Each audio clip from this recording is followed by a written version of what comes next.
యోహాను సువార్త 15వ అధ్యాయం 16వ వచనాన్ని చదువుదాం.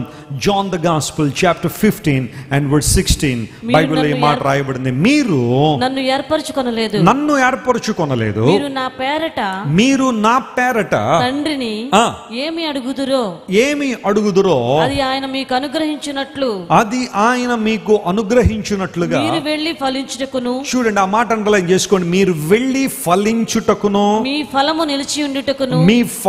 నిలిచియుండుటకును నేను మిమ్మల్ని ఏర్పరచుకొని నియమించితిని. చెప్పండి, మిమ్మల్ని ఏం చేశాను? నేను నియమించాను.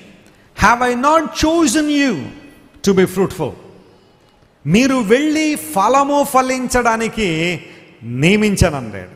ఇప్పుడు క్రైస్తవ జీవితాన్ని దేవుడు ఎందుకు నియమించాడు? నిన్ను నన్ను దేవుడు ఎందుకు ఆర్డైన్ చేశారంటే మనం ఏం ఫలించాలని.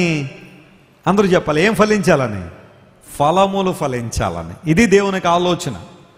ఫలములు లేని క్రైస్తవ జీవితం నిష్ఫలమైన జీవితం. ఇంకో మాటలో చెప్పాలంటే ప్రభువుకు ఘనతను తీసుకురాని జీవితం.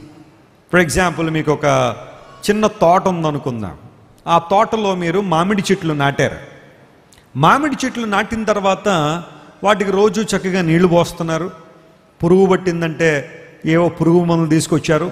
ఆ పెస్టిసైడ్స్ తీసుకొచ్చి జాగ్రత్తగా ఆ పురుగుల మందులు అన్నీ కొట్టారు. ఆ తర్వాత అది ఫలించడానికి కావాల్సిన పరిస్థితులన్నీ కూడా మీరు ఎంతో చక్కగా అనుకూలింపచేసిన తర్వాత కరెక్ట్గా ఫలములు ఫలించే సమయానికి ఫలములు రాలేదనుకోండి, ఏమనుకుంటారు మీరు? ఇది ఫలాలు ఫలించట్లేదు, ఇంకొకసారి చూద్దామని ఇంకో ప్రయత్నం చేశారు, మళ్ళీ ఫలములు రాలా. మళ్ళీ ప్రయత్నం చేశారు, మళ్ళీ ఫలములు రాలా. ఇప్పుడు ఆ చెట్టును బట్టి మీకు ఆనందం ఉంటుందా లేదా డిసప్పాయింట్మెంట్ ఉంటుందా? ఖచ్చితంగా నిరుత్సాహమే ఉంటుంది కదా. ఒక చెట్టు నాటిన తర్వాత అది ఫలాలు ఫలించకపోతే దాన్ని బట్టి మనకేమీ లేదు, ఆనందం లేదు, సంతోషం లేదు. అది దాని పర్పస్ నెరవేర్చట్లేదు. కాబట్టి మనం దాని విషయంలో చాలా విచారపడతాం.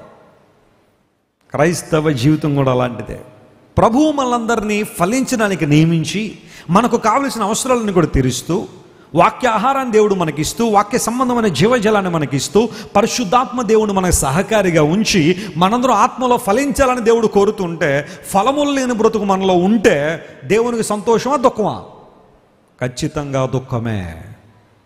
ఇప్పుడు ప్రశ్న ఏంటంటే, మనం ఫలించే వ్యక్తులుగా ఉన్నామా లేదా ఫలములు లేని వ్యక్తులుగా ఉన్నామా ఆలోచించేయాలా. ఫలించే జీవితం మనలో ఉందా? మీరు ఇంతవరకు విన్న దైవ సందేశం మరియు దేవుని సేవకులు చేసిన ప్రార్థన మీకు ఆశీర్వాదకరముగా ఉన్నదని విశ్వసించుచున్నాము. ఈ సందేశాన్ని మీ స్నేహితులకు, బంధువులకు షేర్ చేయండి. మీకు ఏదైనా ప్రార్థన అవసరత ఉన్నచో మా ఫోన్ నంబర్లకు కాల్ చేయండి. దేవుడు మిమ్మల్ని ప్రేరేపిస్తే విశ్వాసంతో సాగుచున్న ఈ పరిచర్యను ప్రోత్సహించండి. మరిన్ని వర్తమానాలు, పాటలు వినుటకు జాన్ వెస్లీ మినిస్ట్రీస్ అను మా యూట్యూబ్ ఛానల్ను సబ్స్క్రైబ్ చేసుకొనండి.